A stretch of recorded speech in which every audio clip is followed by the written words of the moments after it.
Yo, yo, yo, what's going on, everybody? Mitch Gibson here with another episode of the Most Valuable Producer podcast. I think I might have the most valuable producer based off of award, based off of being the season one protege winner.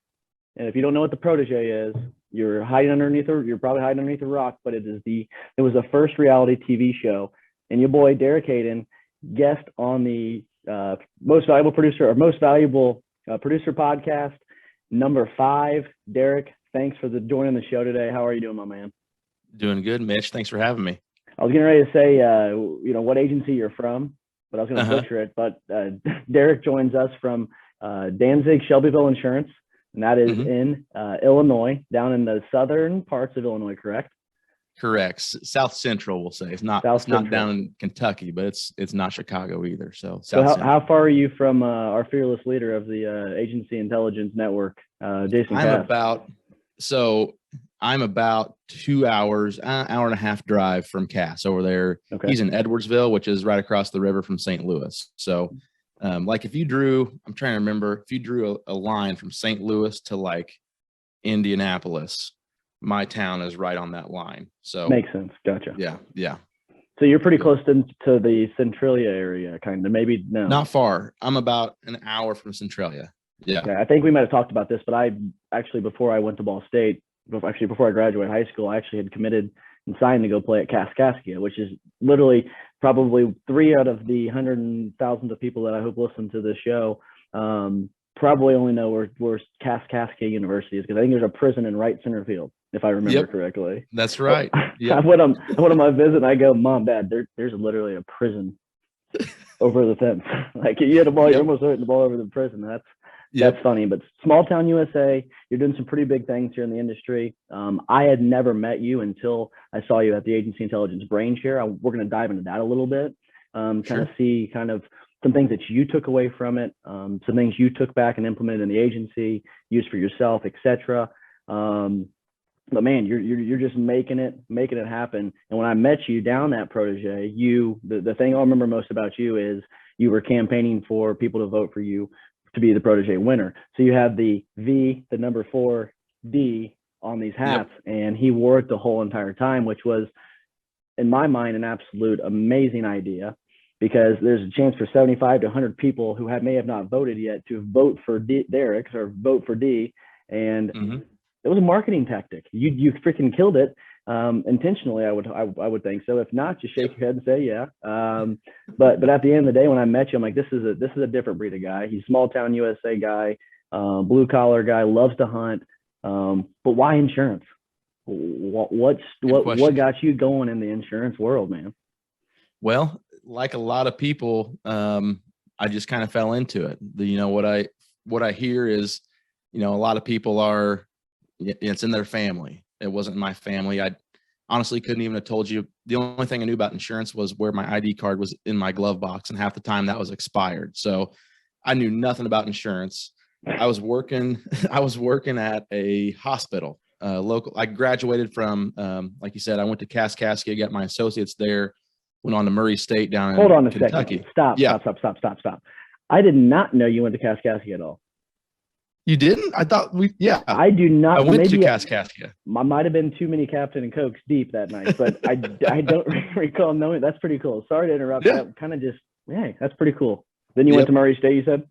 Yep. So I was a Blue Devil there at Kaskaskia, went on to Murray State. I was so side note for Murray, if you know where Murray State is, it's the Racers, and they're known for basketball, not baseball. But the baseball team, when I was there, was called the Thoroughbreds.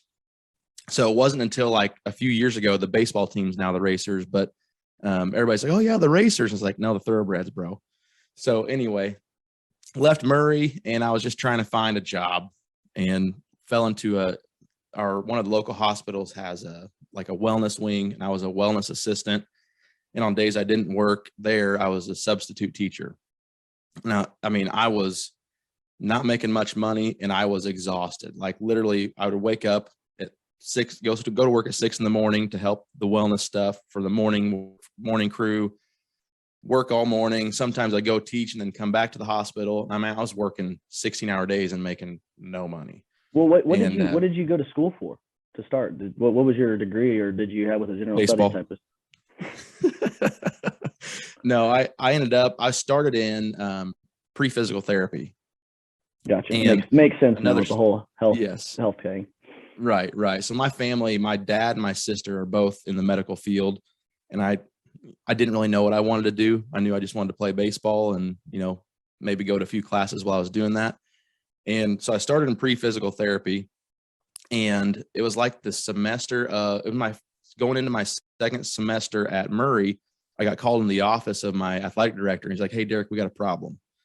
It's like, "Great, what do we got?" He's like, "One of your credits or one of your classes didn't transfer, and if you don't change your major, you're not eligible to play baseball." I was like, "Oh, okay. So what are my options?" He's like, "Well, either you don't play baseball or you change your major so your credits count and you keep playing baseball." I was like, "All right, change my major." So I just went into a general, I can't even remember what the name of integrated studies was the name of my degree. Sounds more sophisticated. Yeah. So it was integrated studies with the focus in physical therapy. And of course I got done with my bachelor's. I was like, I don't want to go to another 3 years of school. That sounded miserable. I was like, I'm out. I don't care enough about physical therapy or doing anything in the medical field to spend more time in school. So I worked where I could find a job, and I quickly found out that working with old people in the wellness wing of a hospital wasn't for me, and trying to take care of a classroom full of students wasn't for me either. So I was like, trying to find something. And I was actually on my way up to Northern Illinois. I had accepted a job, or didn't really accept it, but I was like ready to accept it at a furniture manufacturing place as one of their like traveling salesmen. I'm so glad I didn't do that. And I just kind of fell into someone in town said, "Hey, Shelbyville Insurance is interviewing for a sales position. You ought to go talk to them." So, okay, I'll go see what it's all about. I think I was 23 when I started interviewing, maybe 24. And I can remember sitting in my interview, and they're like, "Derek, what's one thing you don't want to do?" I was like, I'd really like to stay away from door-to-door sales.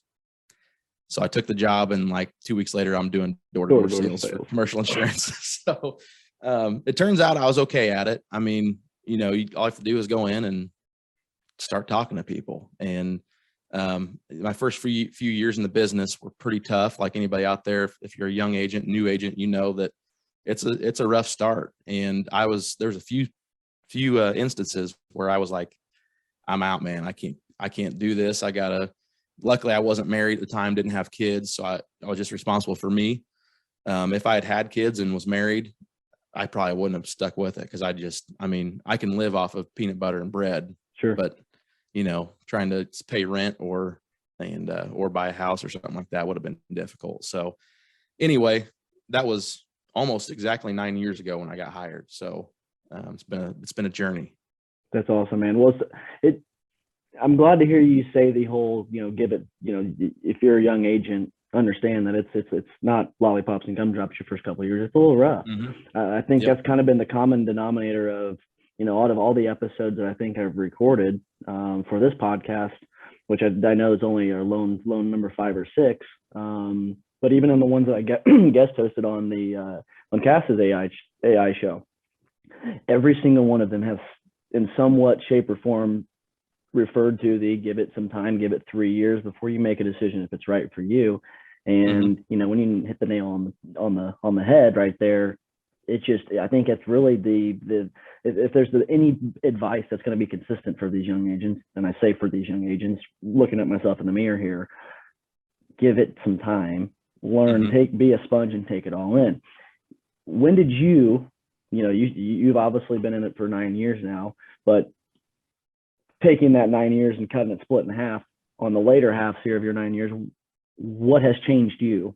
Was it the people? Was it your environment? Was it, you just becoming more comfortable and familiar? Was it you being a sponge later in your career? Still to this day, you're still learning. So agents, don't think that you're not going to learn, because you're going to consistently learn every single day. What was it that changed and made a difference for you as an agent? Right. So when I think it was my second year, the beginning of my second year, I was pretty negative. I was down. I was like, there's no way that I can live off of the commission I'm making right now, because it was minuscule. Well, I went in, I got a meeting. To answer your question, this is what kind of transitioned my thought process. But got a meeting my beginning of my second year. I think it was in February or March, which had been like 15 months in. And it was with a school. I was like, oh man, I landed a meeting for the PNC for a school. I was like, man, this would be a nice account. I go in there and they're like, yeah, we really don't care. We're happy with our commercial. We don't want to move it. I'm, like, oh, great. Just, another one. Like, if you know anything about benefits, we're really struggling to get answers on our benefits plan because of the Affordable Care Act and everything going on with that. So Affordable Care Act was still pretty new at that point in time. It was I'd have been 2013, 14, something like that. And it's like, well, I don't know anything, but we've got someone at our office who does. Can I schedule a second meeting? And brought the other guy in, BOR'd it, and I got like a $8,000 pay raise that day. And it's just like, okay, what was I doing, trying to sell laundromats and restaurants before when I can go in here and BOR this and, make more in my one sale than I did my entire first year. I was like, this is where I got to start to focus. So it wasn't easy. I spent a lot of time learning the Affordable Care Act, a lot of time, trying to dabble in what we would be considered middle market on the benefits side first. And so I landed a few accounts that gave me some breathing room. So what I've done later in my career is what's helped me grow is focusing, being laser focused on what I know I do well. And that's tough when you're brand new because you just got to get something in the door to get something, buy a can of tuna at the grocery store, Absolutely. I'm getting a ribeye tonight, maybe. Yeah, exactly. So it's like, you're trying to sell a renter's policy here and maybe a life insurance policy here. There's no focus. You're just trying to grab everything. Sure. Well, in hindsight, that was probably hurting me, more than was helping me because even if you close a couple of those, it's still not a very good paycheck. So for me, being able to get laser focused on what I know I do really well and what I know I have tools and resources to build my book around. That's when I started to, stack them up here and there to, build my personal book of business. So you talked about the laser focusing into what you're really good at. Luis Leal, I think you know Luis. Luis, I had Luis on a week or two ago. And Luis had said what, he focused on, subcontractor, small business policies, because he found out that his niche and where he was really good at communicating and offering a good ROI on their end to make their job a lot easier. And that was home builders, big home builders. I mean, I was surprised to hear the amount of subcontractors these home builders use that were not insured. And I'm like, that is quite disgusting to hear as a producer, as a risk manager, as a risk advisor, whatever you want to call yourself, because you're like, man, that is the single most, as a producer for me, that's what I'm looking at going in on a new prospect or new business account opportunity. Because if their audits are dog water, I'm winning. Like I'm going to win. But he identified that was the best thing he's going to do. So why change my scope of what's making it happen for me? Growing that at scale at a bigger rate, faster rate. And that's all he needs to do. He's doing what he needs to do to succeed at a pretty high level. You're doing it on a different angle, which I think is super unique. Not everybody can offer the benefit side of things. But would you say the benefits, is it more, do you think I guess kind of where I'm trying to get to ask this question is, with you going to school, doing the physical therapy and learning this health stuff and working in a hospital, had that benefited your, focus on the benefit side more, and being more educated probably helped out a lot? Oh yeah. I think even more than just going to school for that was listening to my dad and sister at the dinner table. I didn't realize how little medical providers understand insurance. So being able to listen to what they're telling their patients, what they're, how they interpret health insurance, and then being able to build my process around that to sell it to the groups, that definitely helped. And just understanding medical lingo. I still don't know a lot of it, but, someone can say something medical to me, and I have a pretty good understanding of what they're talking about. So it definitely helped me connect the dots there. of, getting, okay, this issue here that doctors are having with their patients, how do I solve that on the health insurance side? And what do you call that, Mr. Hayden? What do I call that? What do you call that? You got a name for the process? Risk lock process. The what? Yep. The risk lock process. The risk lock process. You got a patent on it? Is that just kind of I love it. That's our agency's trademark patented process. So you can't take it. But we developed the process and we use it for P&C, and I use it for benefits. There's not many other producers that really apply it to benefits, but I use it for benefits because it's the same thing. You're still identifying a problem and providing a solution. So, most people in general, agents have, the way that people view what agents and brokers do is giving them a spreadsheet of prices, which is fine. You have to make sure you're getting the best price for your clients and not making sure they're not overpaying, but you're not solving any problems by doing that. So if you can go in and you have a process in your first meeting for identifying a few problems, and then you have a patented process to uncover what's creating those problems and then provide solutions to solve those problems, my hit ratio has gone through the roof when I focus on identifying problems in the first meeting. And instead of, and I'll go to the commercial side because a lot of people listening probably, know that one a little better. Sure. When you go in the commercial, you probably start asking, what's the square footage of your building? What's your payroll? What are your sales? How many employees do you have? So people are used to gathering the information you need to get a quote. So I don't even talk about that stuff. I'm not going to say I don't care about it because insurance is important, but most people don't have an insurance problem. I know in my niches what their problems are before I even step in the door. Sure. So that's one thing about, being niching down. I know a group of 50 employees is having this problem because there's no one that's been able to solve it. So I'll create my questions and ask my questions around that problem and create a wedge. And then you can just see well, no one's really asked me that before. Well, yeah, I don't know. No one's really, you've got them hooked right there. Sure. And then they're like, oh, that makes sense. Yeah, exactly. So, I've, and specifically since I was in the Protege, my BOR count has just skyrocketed. Really? Because I have. Would you say it's gone up like 50%? Like that, those type of numbers? No kidding. Good for you, man. There's like those videos where they're like, is it 50? More. 100? More. No, I've had more BORs this year than I had my entire previous 8 years. I'll say that. Good for you, man. Congratulations too, man. You deserve it. You've earned it. I followed along the Protege.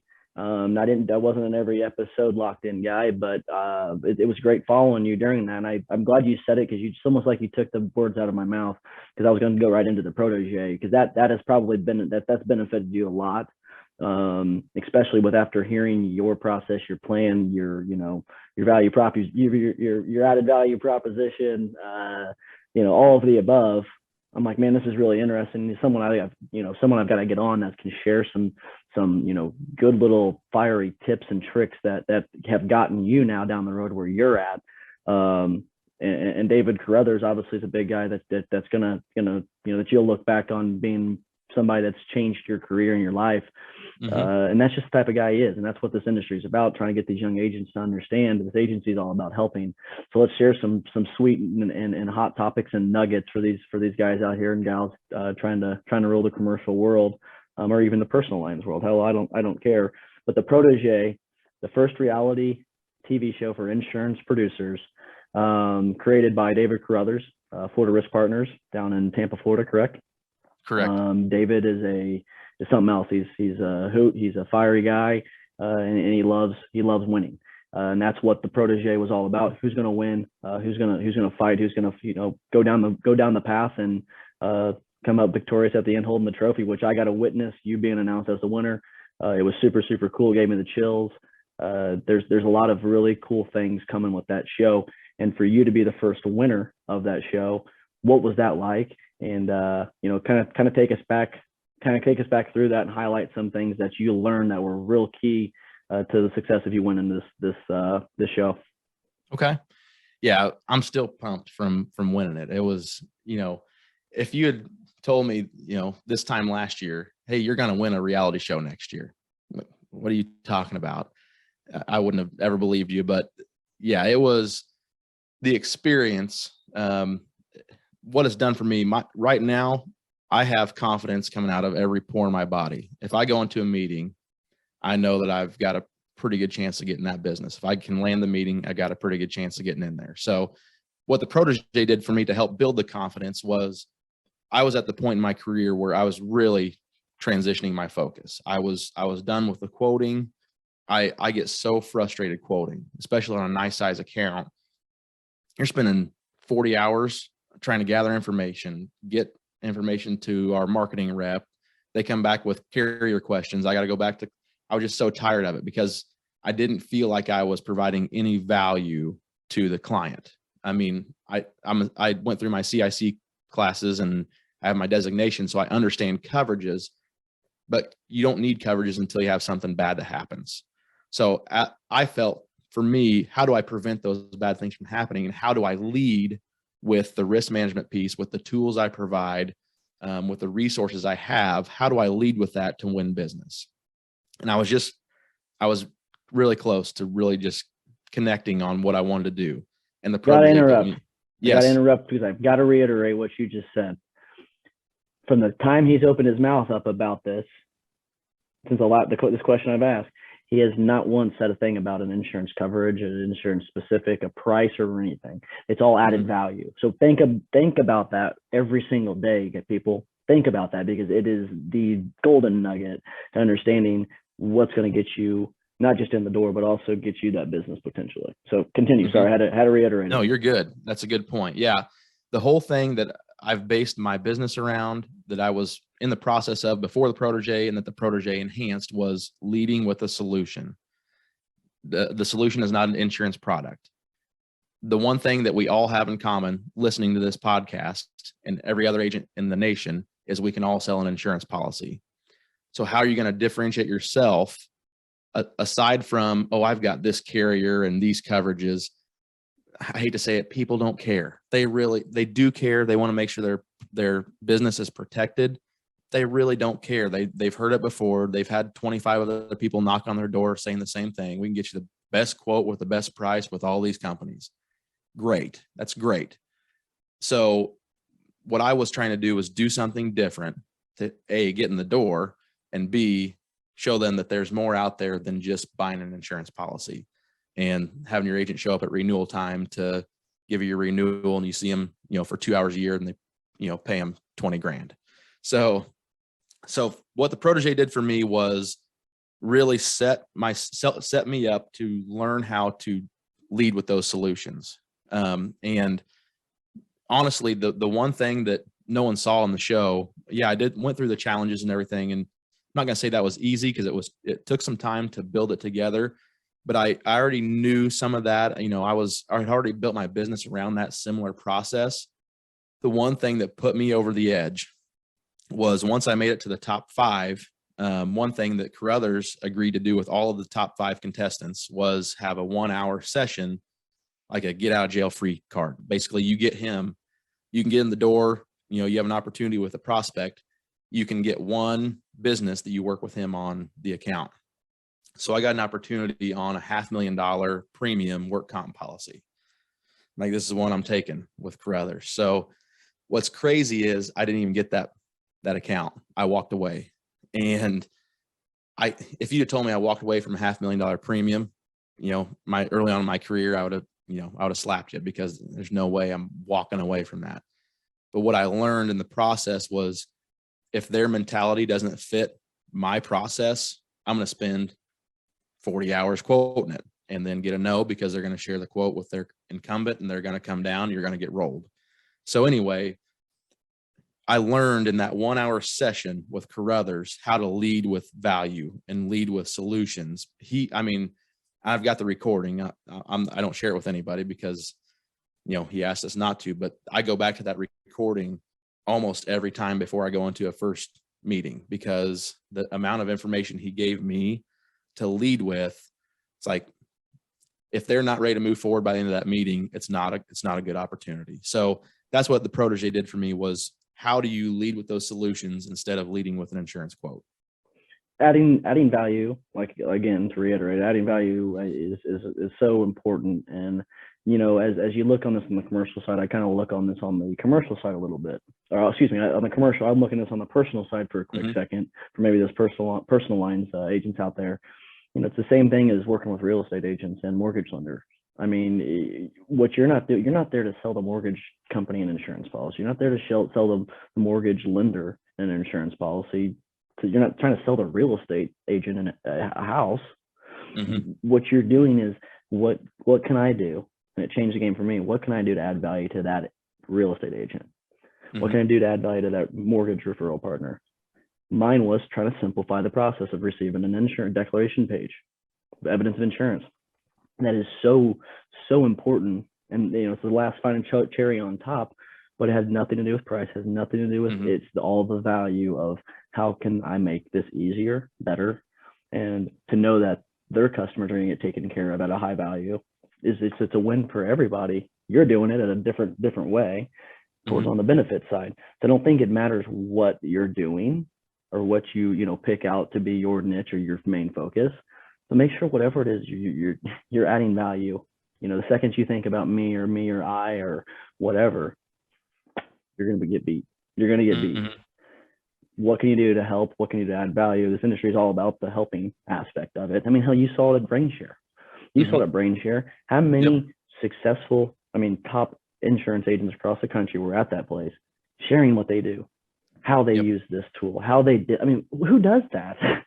Right. You know what I'm saying? Like, it shocked me. I mean, I knew podcasters did this and, you know, had guests on and shared and stuff, but I'm like, this is someone's given me the play-by-play book, you know, of how to get this done. Why would you not want to be a part of stuff like that?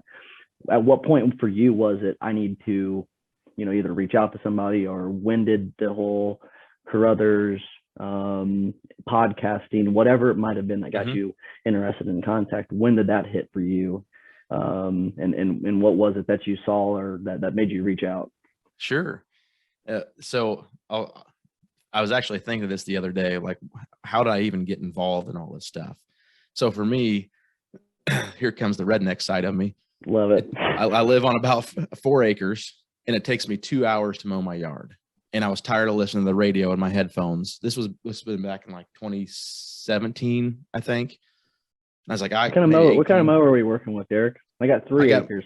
I got me a country clipper. Okay. There it is. There's that twang right there, baby. I think it's a 66-inch deck. Oh, he went big. He said, I'm getting this thing done in about an hour and 45. Exactly. So, yeah, I was sitting on my mower, and I'm like, I'm tired of listening to Garth Brooks on the radio. I got to find something. So I started looking at podcasts, and Insurance Guys popped up. And I listened to like the 2 hours I mow, I listened to 2 episodes. I'm like, hey, these guys are talking about stuff that I am interested in learning about. So I just kind of evolved into listening to Cass, listening to Hanley. Carruthers wasn't on at that point in time, but I'm listening to all these people, and their ideas are like hitting home with me. I'm like, okay, I'm stumbling onto something that's going to help me. I just kept listening and listening. I would take 1 or 2 things from each interview. I try to implement that in my own process, in my own business.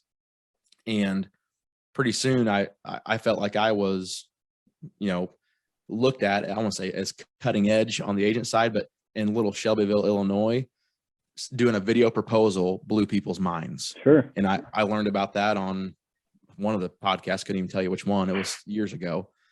But I was like, man, if I can just do a 6-minute video, and it saves me an hour of meeting with someone, and they're all, you know, it gets these people so pumped up. It's like you just sent them a Christmas gift. That video was awesome. You know, that's what spun me into like, all right, I'm on to something with these podcasts.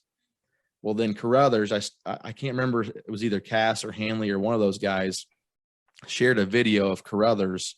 This would have been right around when the pandemic started.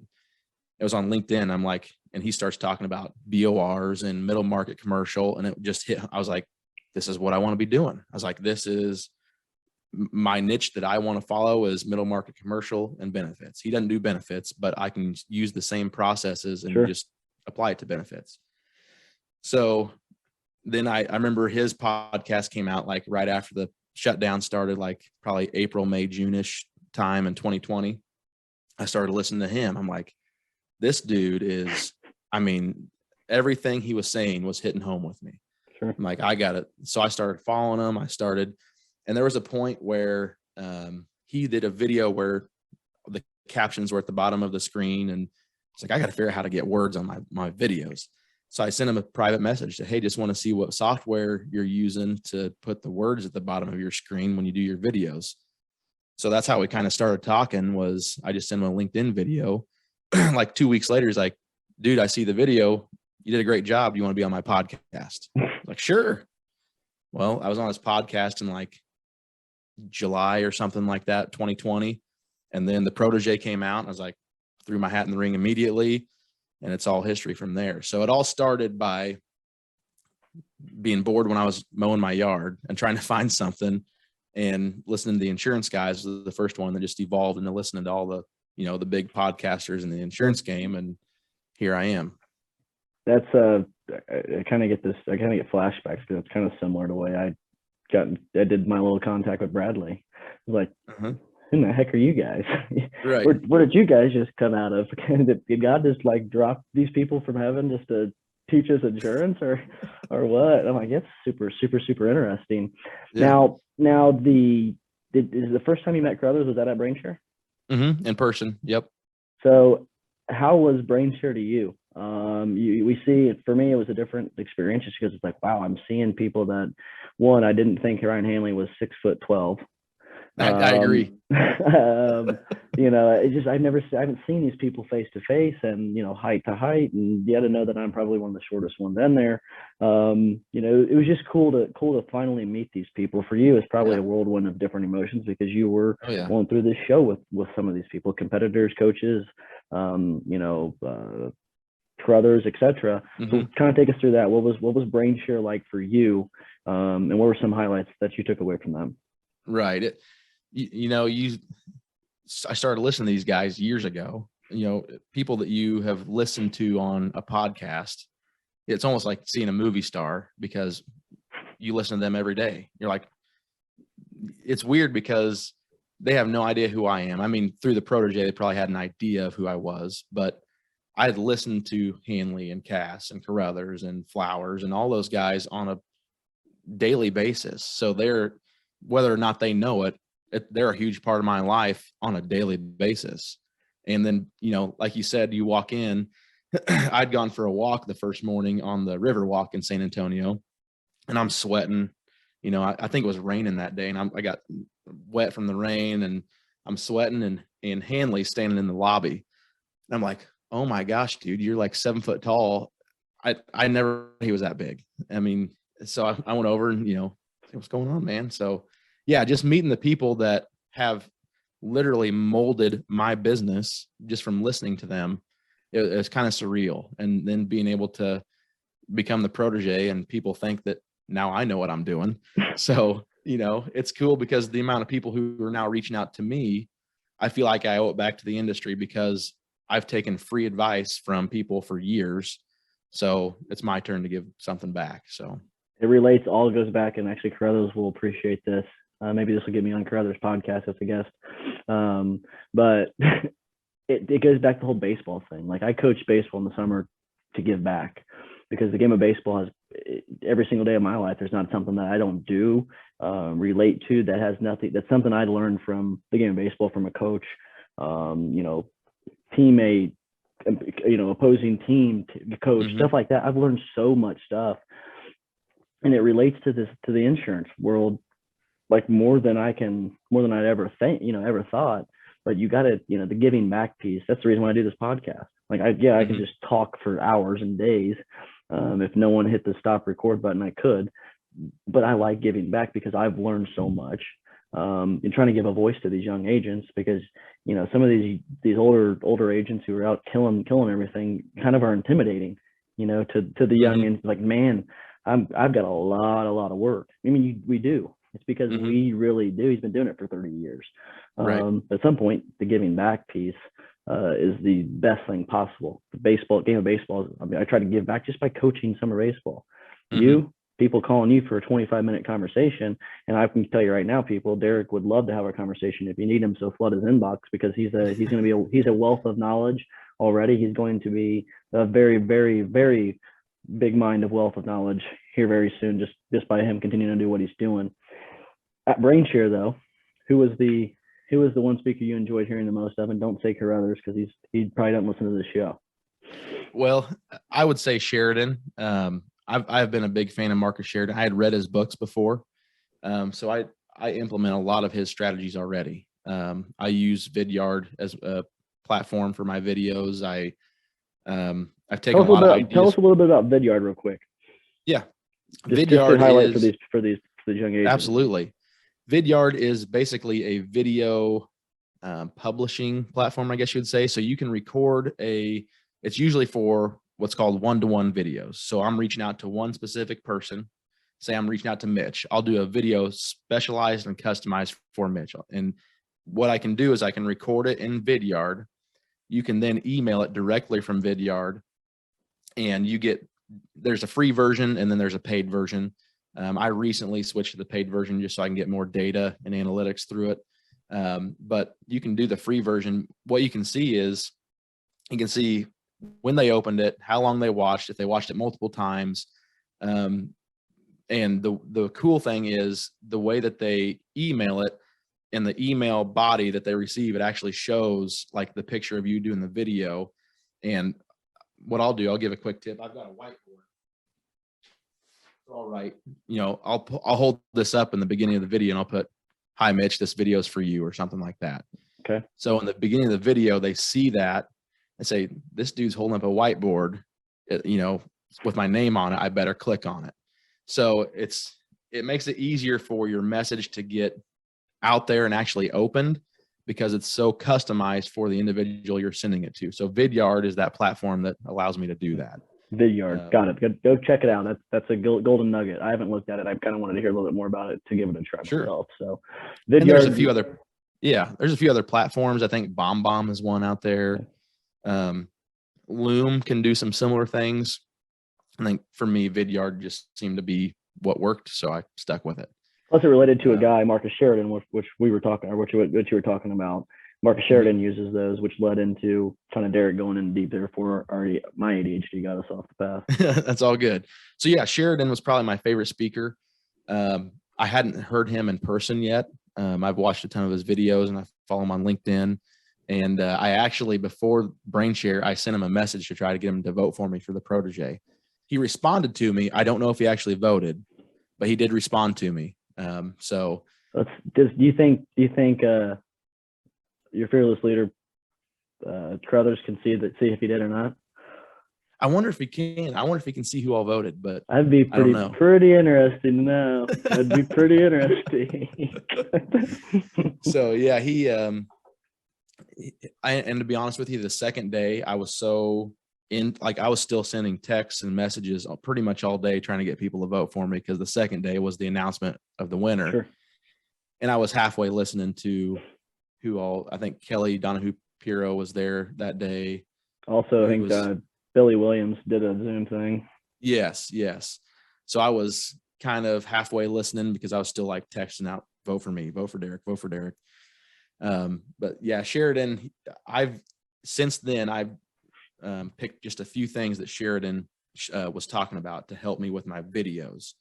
The one big thing is how to use subject lines to get your email opened and noticed. So that's one thing I hadn't been doing, and his little snippet of how to do that is one thing. And I've since BrainShare I've implemented.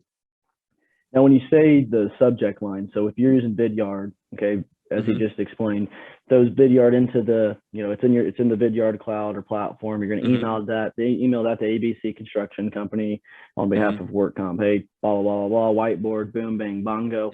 What does the subject line need to say? What doesn't it need to say? So what Sheridan recommends is you actually put the word video in it and their name. So if I'm sending a video to Mitch, it says, hi, Mitch, I created this video for you, or hi, Mitch, here's a video regarding your work comp. So it's customized to you and it says video. So they understand that, it's a shorter video. They don't have to read through an email. It usually piques their interest. So they'll open it. So just making sure there's a few different words in there and not saying, following up on your work comp, because no one's going to open that. It's more of a customized.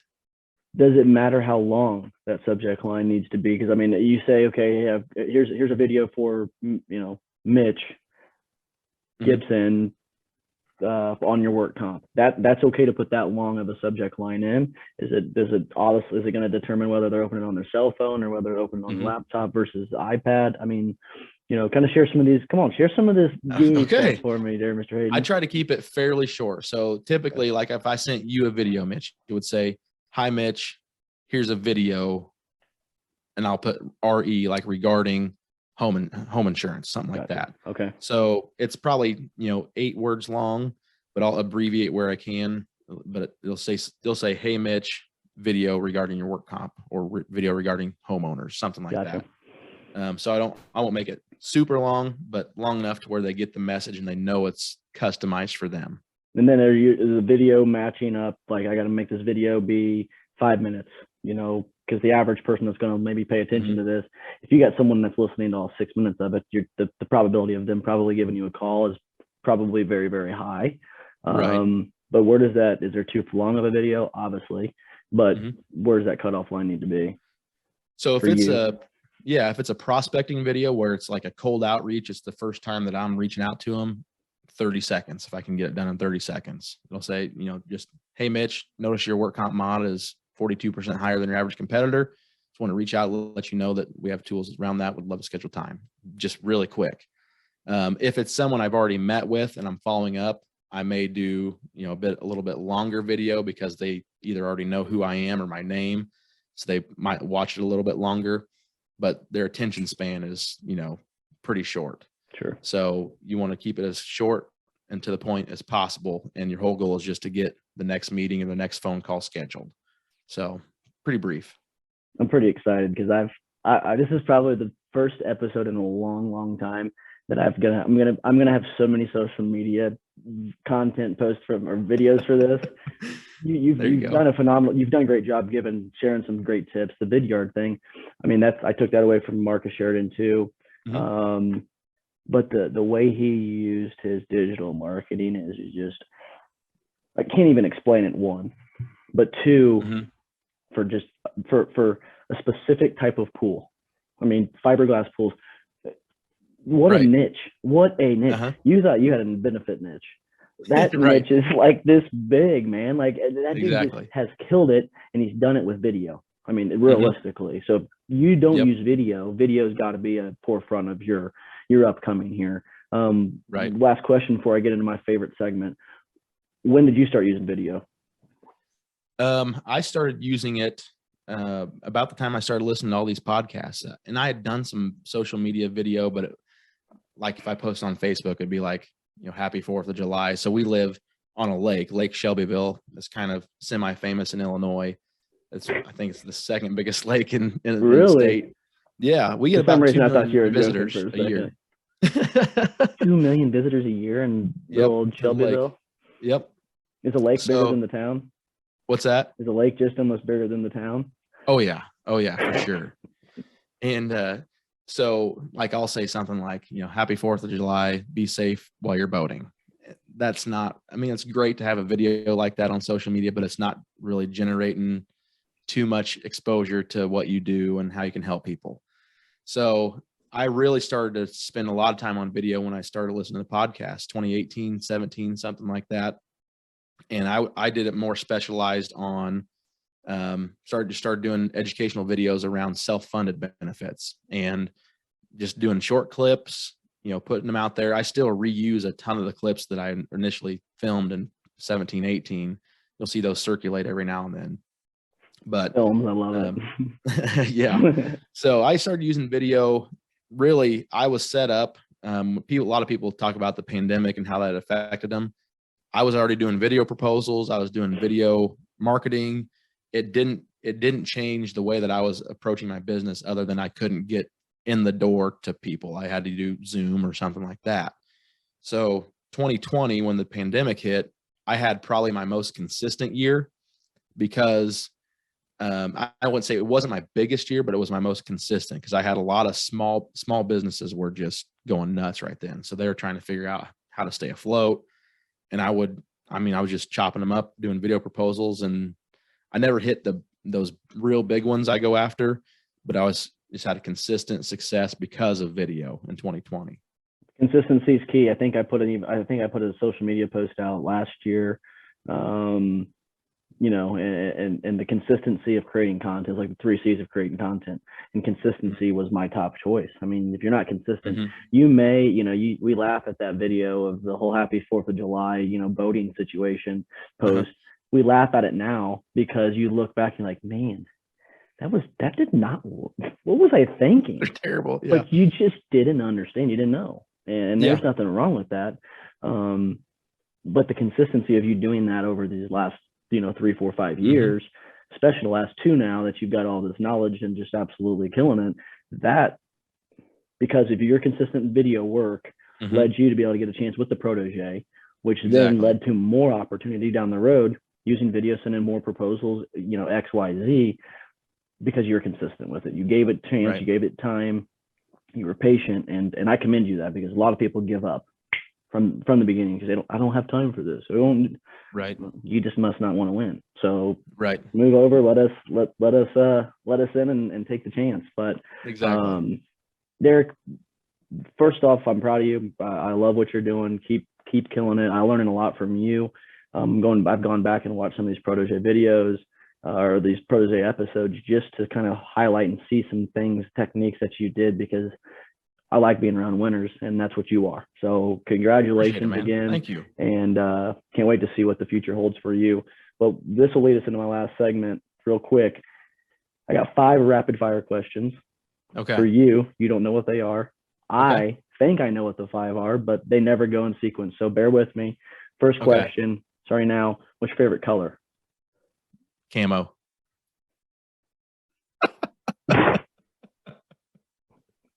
You gotta be kidding me. All right, that's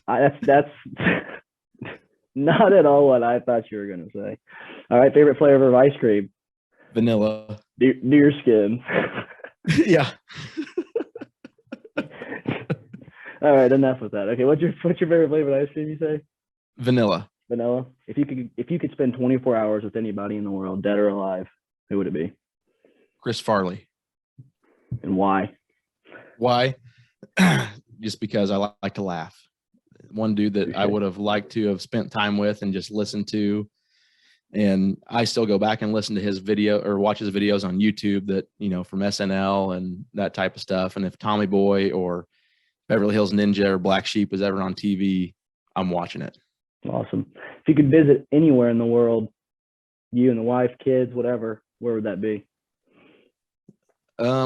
Anywhere in the world. Well, I'll just say my favorite place in the world is our family farm.